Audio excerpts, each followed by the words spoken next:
thank you guys for coming out for the Perfect Storm workshop. If you have any questions at all throughout any of it, then just raise your hand or yell out. We're very casual here, and we want you to get as much out of it as you possibly can. So we want you to leave really understanding the concepts behind it. All right, we're just going to dig right in. So parents, you have three options. You have traditional medicine, you have functional medicine, which is also called integrative medicine, holistic health, natural health, and neurological care, which is what we do here. I want you guys to pay attention to this awareness test because there's going to be a quiz at the end.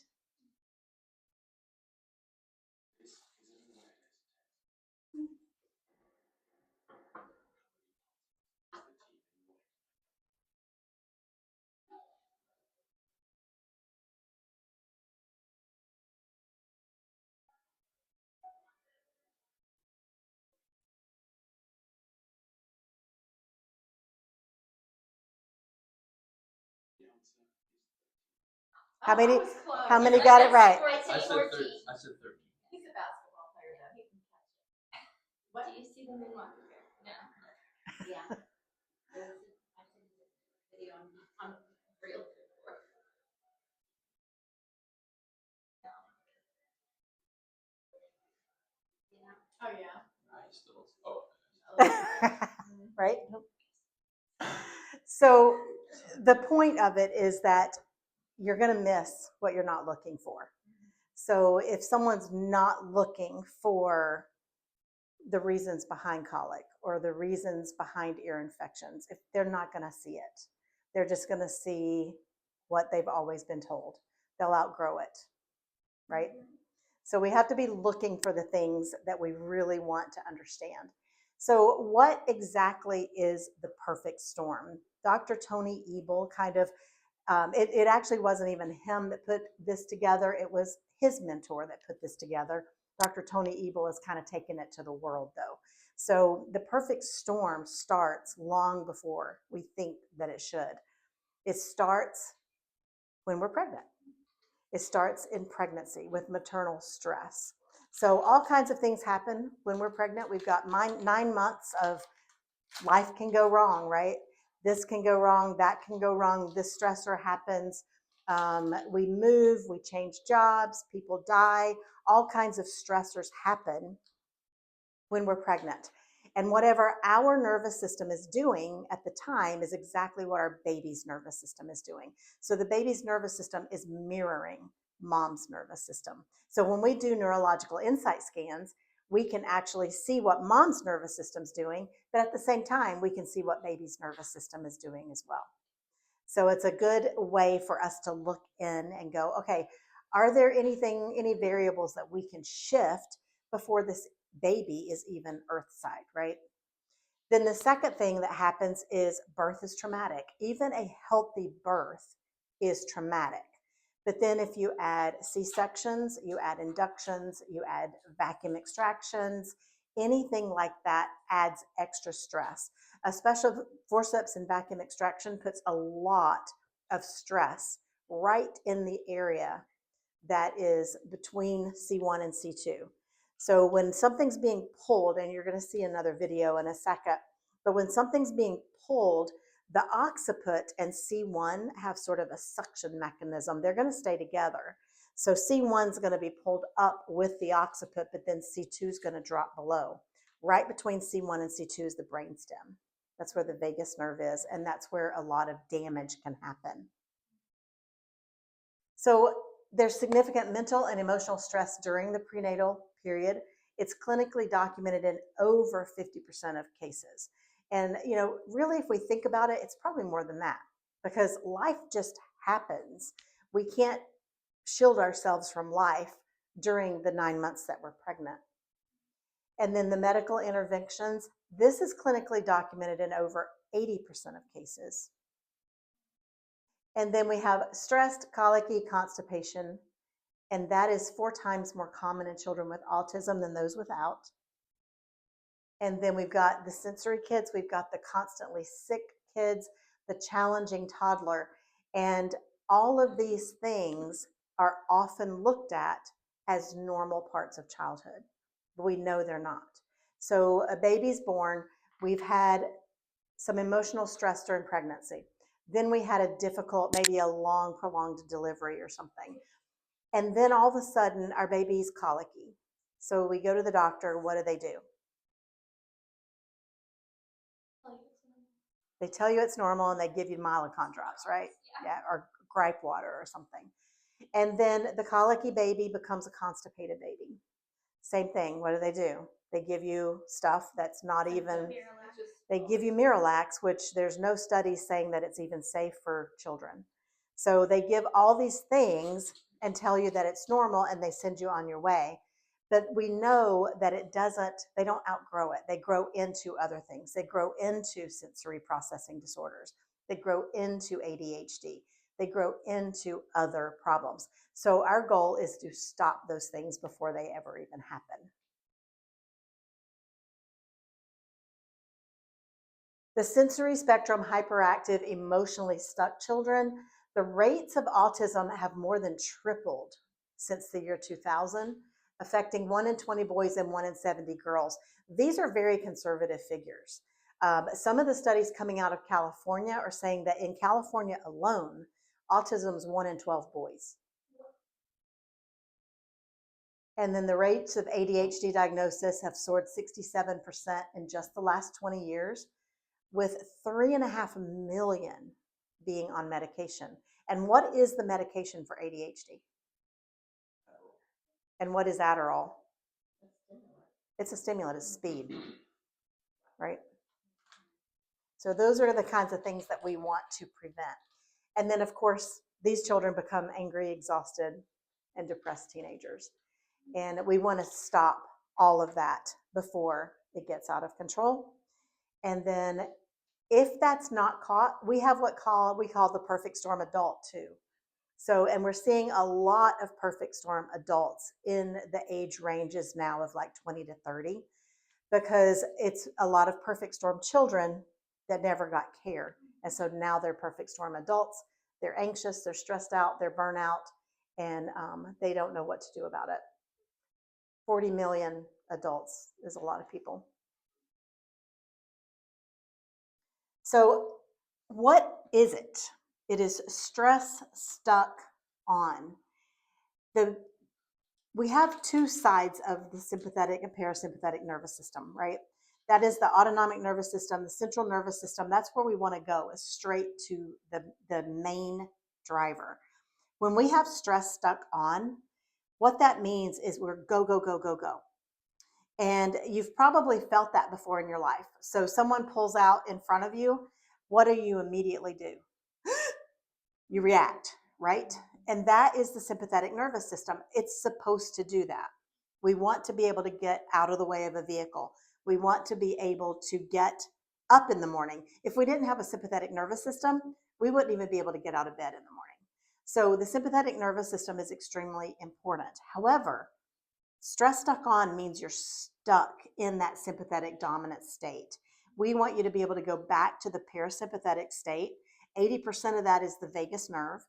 And when you're in the parasympathetic state, that is rest, that is digest, that is also regulate. So children that are having trouble emotionally regulating usually are stuck on the gas pedal. Once we get them more into the parasympathetic state, then they do much better and they're able to control that regulation. The function of the nervous system is to perceive the environment and coordinate behavior of all other cells. So we love like functional medicine. We love the doctors that are looking at all of those systems, but it's not the foundation. So there's a hierarchy to healing. If we follow that hierarchy, we get better results. So when you take the supplements, if the nervous system is working properly, the supplements work better. If your hormones are out of balance, well, the nervous system controls that. So if you do the nervous system work first, then you get on the hormone works better. And altered perception is what we call subluxation, and altered behavior is what we call dysfunction. And this is kind of where we're talking about the actual hierarchy of healing. So we look at the motor system, we look at the gut, the immune system, speech, social, behavioral, and emotional. Brains are built from the bottom up and back forward over time. When the neuromotor system is altered, everything else is altered. So when we're looking at like OT and PT, those things are amazing. And a lot of times we need those things. But if we're doing that without the nervous system getting settled first, it still only gets you so far. So my background is PT. I know that realm very, very well, the motor system and how all that works. But when you get the nervous system functioning on the ground level first, then that's when OT and PT really works well. And we see that a lot with our like autistic children or CP children. When we get the nervous system going and then we send them to PT, it's amazing what they can get accomplished. Then after the motor system is gut and immune system. So a lot of times we jump right to supplements. So we have a colicky baby. Oh, we're going right for the supplements. Okay, we're skipping 2 steps. We're skipping the nervous system and we're skipping the motor steps. We need to go in order. And then speech, social, behavioral, and emotional are all at the very top of the hierarchy. Those things come online after everything else is in place. So when we can step them through, get them stabilized on the nervous system, step them through OT, PT, step them through gut and immune healing, then step them into speech or behavioral or cognitive therapies, then that's when the magic really happens. And this is just a chart that kind of shows how we talk about that with our families. And when we look at the sympathetic dominance, a lot of times, I mean, there's a lot of people now coming online that call this dysautonomia. Well, this has been around since the 1800s because that's what we've always called it. But now the medical system is catching on to that word. So I have people oftentimes calling me going, the doctor said I have dysautonomia. Okay, I know what that is. You know, chiropractic has dealt with that since the 1800s. Neurological disorganization and confusion happens if this isn't taken care of. So everything kind of gets revved up first, then it gets confused. And when we have the confusion, that's when we're going to see developmental delays in children. And then if that's still not dealt with, then it goes into exhaustion. And that's when we see chronic illnesses start to come up. That's when we see depression in adults start to come up. Does anyone have any questions so far? Absolutely.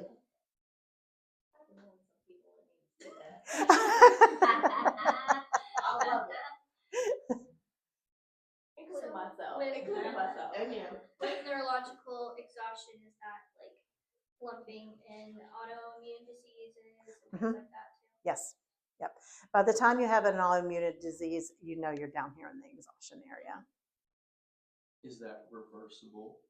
Yes. It is. And I'm a prime example. I had lupus, still have lupus if you want to listen to the medical doctors, but I've had 3 flare-ups since the 90s, and that's, you know, pretty amazing. But yeah, it's most things are reversible. Well, because God created our bodies. 100%. 100%. We just have to clear the interference so that the brain's getting the right information, and then it can make the right decisions about what to do next. All right, so this is coming out of Harvard, and it's a really good study. Genes and experiences work together to shape the developing brain. We know that. Genes provide the initial blueprint, but experiences determine how everything kind of manifests. So epigenetics will trump genetics all day long. So a lot of times doctors are very quick to say, this is a genetic problem. There's nothing you can do about it. Well, yes, there is, because epigenetics is going to trump genetics. We have to be able to turn those genes on or off. So if we can get the right genes turned on and the wrong genes turned off, we can absolutely affect how those genes are expressing. The cognitive, emotional, and social systems develop together, And neurons that fire together wire together. And this is important for families too, because one of the things that we notice is that, let's say a family comes in, they need to get one child under care because this child is being kicked out of schools and blah, blah, blah, blah. We can get them so far, but if the whole family is dysregulated, we can only get them so far until we get the rest of the family under care, because a child's always going to co-regulate with the parent. So if the parent's very dysregulated, then we can get the child better, but we might not be able to get the child all the way better until the parent gets under care as well. So then we see whole families come under care, and that makes a big difference. When stress systems stay activated for long periods of time, brain development can be disrupted. Does that make sense to everybody, or is that like something that's hard to understand? When stress systems stay activated for long periods of time, brain development can be disrupted. Yeah, I mean, I feel like, because we know that different grooves and things like that, like I read Dr. Yes, yep. She is, so all that kind of stuff I'm interested in. And so yeah, she talks about how there's grooves and patterns that are created in your brain. Mhm. So that makes sense. Yeah. Here's another couple of just slides that show human brain development, like what's going on in the first year. You can see how tremendous it is in the first year, like how important that actual first year is. And then like where the cognitive function, higher cognitive function comes later. You know, the prefrontal cortex is not completely developed until about the age of 25. Some people, I think it's later than that. But sensory pathways, vision, hearing, language, all that comes online pretty early. And for every minute, 250,000 neurons are being created. A child born today will make more neuronal connections in 1 second than I probably will the rest of my life. So it's pretty crazy, right? Pretty amazing. We want that first year to become the best that we can. We know that the synapses is how fast the nervous system talks to all the other nerves. It's like the cells talk to everything. The synapse is what makes that happen fast. Peak synaptic development happens at 8 months. So children that come under care right out of the womb, by the time they're 6 months old, they're different. They're different than most 6-month-olds. You can tell it. You can see it. They behave differently. They act differently. They're growing differently. It's really pretty amazing to watch. But so if we can get them but the first 2 years, that's when we can make the largest impact. If we get them before 6 years old, then that's when we can prevent things from becoming permanent. And this is to reverse the stress and trauma of just being born, basically. Yeah. So how much stress? The 3 T's. Chiropractic calls it the 3 T's. So we call it thoughts, toxins, and trauma. So thoughts is emotional, toxins is chemical, and then trauma is physical. So those are the 3 main types of stresses. And one of the things that we need to know is, when did the stress occur? Because as an adult, let's say I've just lived a pretty good life, and then all of a sudden I'm in a car accident, I have a brain injury. And so for the last 3 weeks, I've had trouble with my brain. That is different than a child who's 6 years old and had birth trauma, because they've been subluxated 100% of their life. So their brain has developed patterns that they are going to be very resistant to change, right? And so when we look at when did the stress occur, that helps us to decide how long is it going to take to get this person to stability? How long is it going to take to get this child over this, to get this pattern completely reversed? And it's, it's not an exact science, because everybody's neurology changes differently, right? Everybody heals differently. Everybody heals at their own pace. And we can't say, oh, they're going to heal on the superficial level and then the deep level, because some people jump right into the deep end. they start, you see on the scans, it's like, oh, we're doing a lot of work on the deeper level, not too much on more of the superficial level yet. And so it's very rare for someone to start jumping in and just healing everything all at one time. It comes in waves. And so that helps us to decide where was the stress and when did it happen? How long has it been there? So this is the thing that you guys were looking at in the room. And it's just, this is something the Merrick chart was invented, again, I think in the 1800s, maybe early 1900s. But it's something that they've used for a long, long time to help just discern, all right, where is this coming from? What is happening? And can we correlate it? And then the chart that I have in the room, obviously, I'm also correlating the emotional component to it. It's not just a structural support, it houses communication. So the nervous system communicates all day long. And if you think about where the nerves are coming out from the segments, all of those segments go to different organs.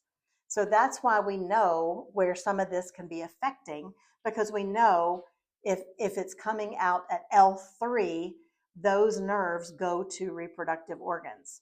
It goes to the bladder.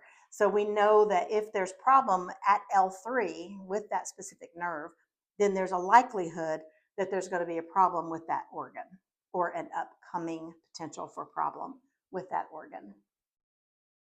And it really is amazing because we keep those in the room, and it's amazing how sometimes parents will grab hold of it and be like, what are you adjusting? And I'll be telling, they're like, yep, yeah. So it makes it much more believable when you actually see it in real life. And you're like, oh yeah, I can see where they were struggling with this. All right, so we're gonna do a little bit of a nerd detour. Subluxation is stress stuck on.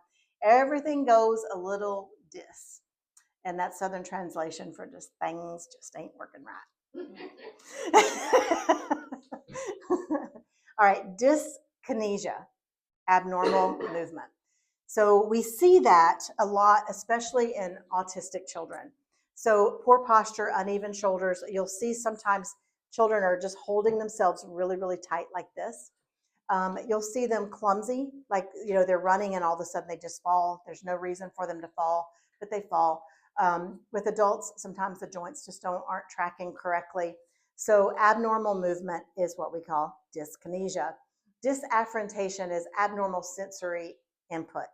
So like a child is feeling like the tag is scratchy, or they won't wear that certain outfit because it doesn't feel right. Nothing is moving, but you feel like you're moving.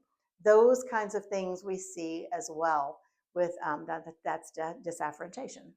So anybody ever had that? Yeah. Like when you get off the boat. Well, yes, but then there's a reason. Yeah. This is more that it's an aberrant message getting to the brain because you're not on a boat, but it feels like you are, right? If you're on a boat and you get off and you're like, that's kind of normal. But if you're not on a boat and you feel like you're on a boat, then that's not normal. I've had the problem with clothes, especially as a kid. Shoe shopping was like terrible. Okay. It would be like 2 hours in the store.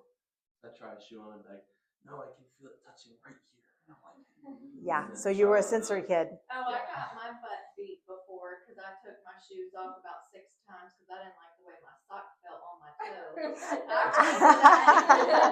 The socks would have like a little line on it, and she would put my shoe on and it did not feel like on my toe, and I'd take it out, she'd put it back on, take it out, put my shoe out. Oh no! She's like, don't take that shoe off again. My son had that issue when he was my oldest. He didn't like jeans. He said they were crunchy. He would only wear sweatpants. Oh, And okay. to this day, everything has to be soft. Like his polo shirts have to be like that silky material. His, you know what I mean? His t-shirts, he likes them. I was kind of the same way with Yeah, pants. it's a I nervous wouldn't wear system. khakis or jeans or stuff. I only Yeah. wore wind pants. Yeah. When I was a kid. Yeah, it's common, but it's not normal. It's a nervous system problem. So is that like from being like overstimulated? Pregnancy hormones, like is that It can be. related, It's just that the afferent nervous system takes information from your body and from your environment to the brain. then your brain makes a decision about it, and then the efferent system creates behavior. So if you're getting a faulty signal, you're going to react with a faulty reaction. So the problem with disafferentation is the brain's not getting clear information. It's getting disturbance. It's getting interference. So there's nothing wrong with the genes that you have on, but for some reason your brain's saying, danger, danger, danger, and it's sending a bad signal, so then you're reacting on the bad signal. Dysautonomia, that's the key word. That's the big word now. And that's just autonomic imbalance. Heart rate, digestion, temperature control, sleep, anxiety, everything kind of feels off. That is an actual diagnosis now. Like people are coming in with this diagnosis. But it really just means not working right. Autonomia, the autonomic nervous system. What is the autonomic nervous system in control of? The automatic thing. Yeah, the automatic things, the things we don't think about. We don't think about the heart beating or the lungs breathing. So anything that's automatic is what we're talking about with that. Did you just make that connection? That's awesome. Dysfunction is other systems start struggling. So that's when we have something going on with the nervous system, but now our hormones are not working right, or other things just feel off. Other systems start breaking down.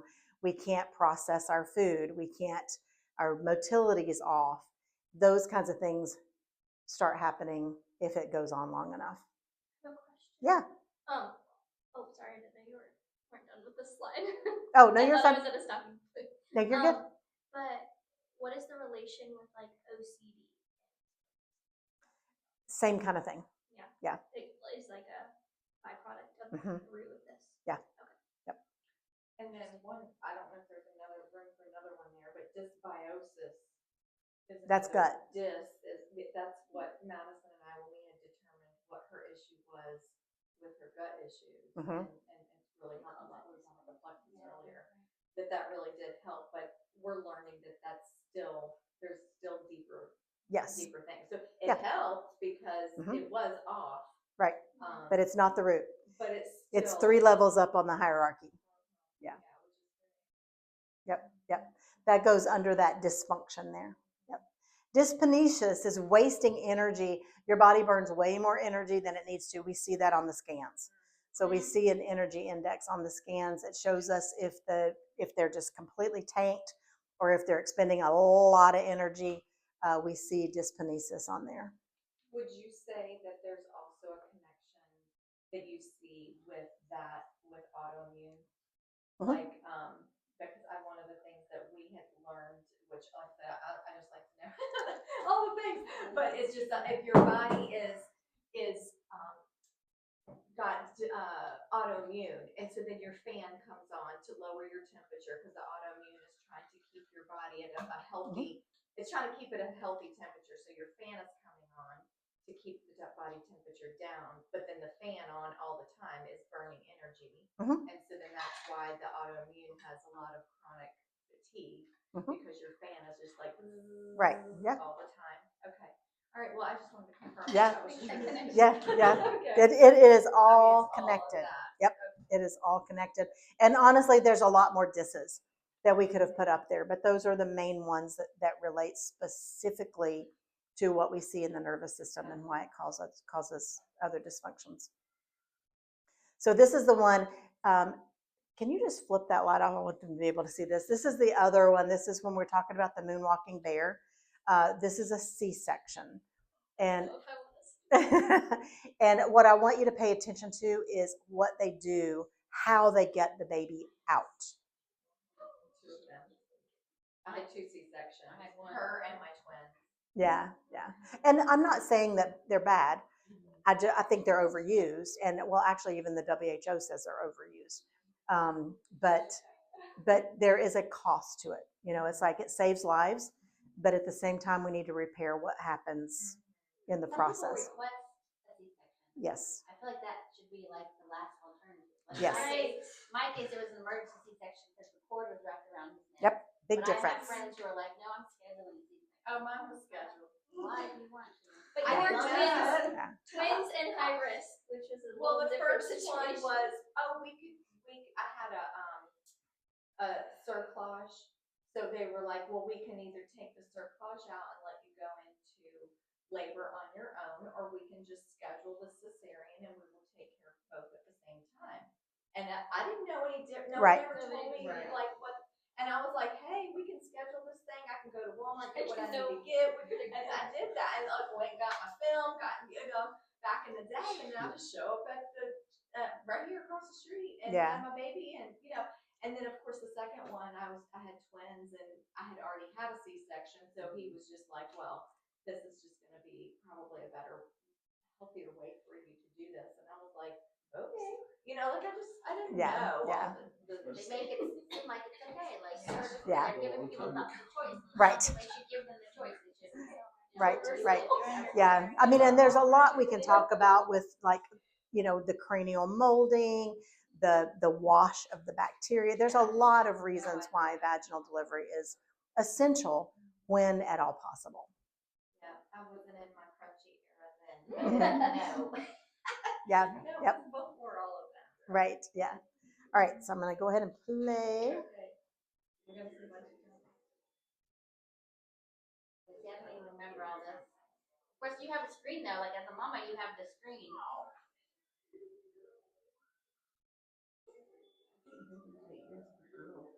So the thing on the head, is that every time they do a C-section? Not always. Okay. Oh, well, Oh my hello. gosh, they're pulling out my head. Yeah. So That's a huge like a baby. they pull up Goodness, laterally he's 2 flex. years old.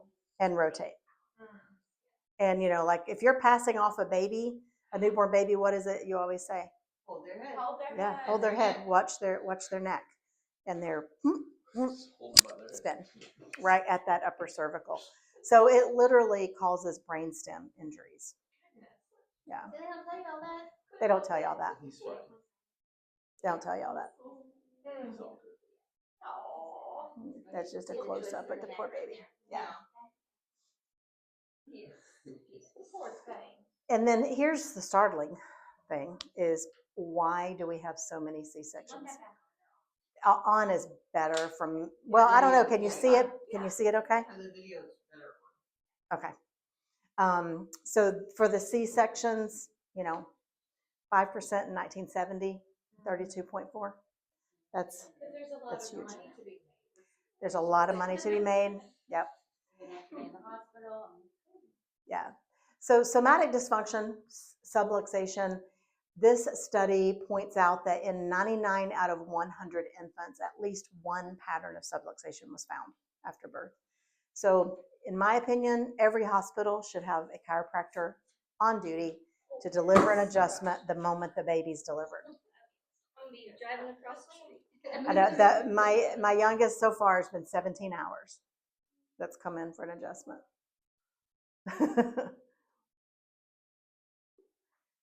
And then those are just some of the references if you want to take a picture of any of the references. Oh, 17 hours after they were born. Yeah. Yeah. Oh. Wow. I think that's 17 hours of. Oh, no. Yes, I'm going to adjust your baby for the next 17 hours. Every spot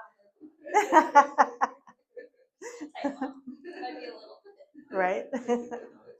No, I saw a video. I don't know if it was after Madison sent me something, because you know how algorithms then pick up on what you looked at, and then you start seeing all kinds of stuff. Yeah. And so I watched a couple of reels where they were doing adjustments, and they would pinch at the jaw or something like, this area. And then there was a young girl, I don't know, a teenager, and she just started bawling. And so it's just talking about the release of emotions that are held in that you just don't even know that are there. So it definitely grabbed my attention. I'm very intrigued. Can you speak on emotional releases? Yeah. We've seen a lot of them. The youngest one, do you remember? 4 or 5 months maybe? No, I don't think he was that old yet. Was he 3 months? He was brand new. Yeah. But he had T1 and T2 was just off. So I'm just, and with a baby, you're using about as much pressure as what you would check a tomato with. And so you're just holding, and they wiggle around, and then because they're new, and it just slides into place. But that, as soon as it went into place and he moved his head, he started screaming like it was what, 20 minutes probably of nonstop. Yeah, just fall. And then he was just perfect after that. But yeah, so a lot, our nervous system never forgets anything. So anything traumatic that's ever happened to us, the nervous system's going to remember all of it. And I do trust God's timing for those releases to happen, but we've not only had people to say, they just started crying and cried for 3 hours, but then they felt like a new person. Those are kind of more normal releases, but we've also had releases where people remembered very, very specific traumas from childhood that they had not remembered before. And so it is a real thing. Once you start, tapping around in the nervous system, things can get brought up. Things can be, because if it's not brought up, then we can't reorganize it. We can't relook at it. We can't get rid of it. So even when we're going through neurological healing, it heals in cycles. So especially the older we are, the more times around we're going to go, and we're going to retrace those things. And you're going to feel like, oh my gosh, I'm feeling so much better. I'm doing so great. And then all of a sudden you're going to be like, I feel like I'm back at ground zero. The one thing we know for sure is that you're never back at ground zero. And the reason that we know this is because when someone has been sick for a long time, whether that's that emotionally they've been off or physically they've been in pain, whatever it is, you've been there for a long time, and then you get relief from it. When you get a little bit back, it's not that you're as bad as you were, it's that your brain, it bothers you more. The nervous system was like, I don't want to go back there. And so if you really pay attention, and I love when people journal these things, because that's when you really see it. So let's say someone starts care and we'll just use pain because it's just an easy one. They had a 10 out of 10 pain. We come under care, they're like, oh man, I'm hopping around at like a 2. I'm a new person. And then all of a sudden they come in and it's like, oh my gosh, it's terrible. It's terrible. I feel like I've gone all the way back. And then you say, well, out of 10, what is it? I don't know. It's like a 7 or 8. Well, when you came, you were at a 10. So it's not that it's all the way back. It's just that now it bothers you more because you had some relief. And that we see happen with not just physical pain, but we see it with emotions as well. Anxiety.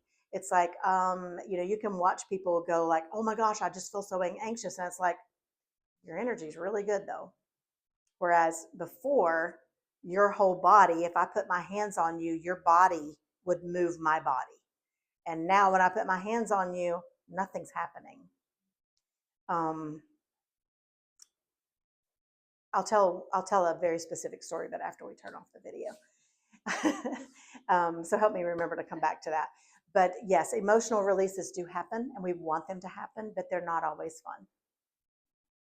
But I feel like you have to, like, you have to face it, then you can feel it, then you can forgive it, then you can free it. Mhm. And if you don't go through that cycle, then it's still gonna just be bottled up there somewhere. Yes. You can't skip one of those. Right. And if you don't face it, that's the whole thing, is that if you don't know that it's there. So if you're going through layers of things, then you just have to come back around to those Mhm. steps. Yeah. So it makes sense to me. Yeah. So on that, so say you have a patient who like refuses to journal or to like let those emotional releases happen as they need to. Like, how will you see that stunting their Yes. progress? Mhm. Because it's like they have to, like you said, own it Mhm. and work through it. Yep. We see people get stuck all the time. And I had to kind of finally come to the realization that I can't want somebody's healing more than they do. I mean, it's like it's an individual choice. And if they want to live stuck, I can keep encouraging. We can keep getting the nervous system better, But until they deal with some of those things, then it's just probably not going to get all the way better. I did an adjustment through the abdomen one time.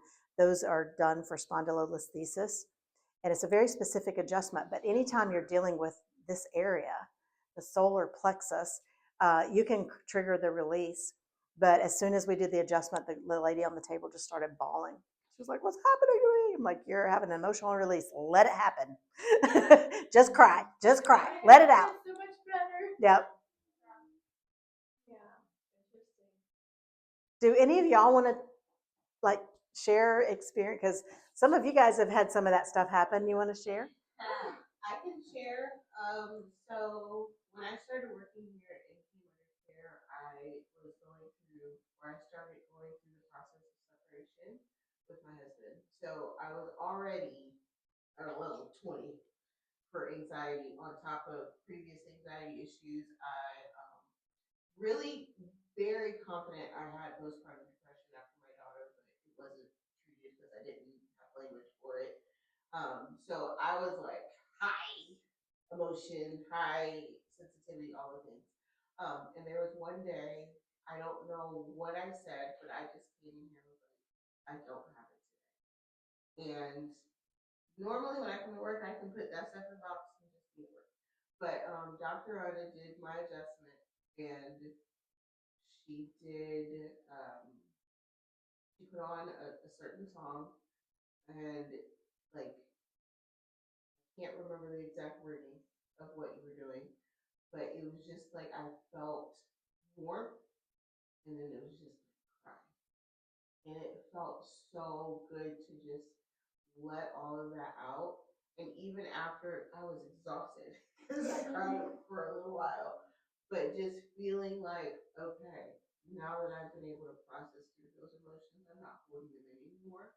I do feel like a new person, like I can think clearer. I think for the rest of the day I was good, but it's just having the ability, even I can say from beginning of here to now, having the ability to know like when I'm triggered for anxiety or when I'm triggered for frustration, and address, like I can see it and say, no, we're not doing that. I'm not gonna give into those emotions or those feelings. Not to say I'm ignoring them, but I can address them, put them where they need to be, like organizing it, as you said. And like one thing I can say is I can share peace with my daughter.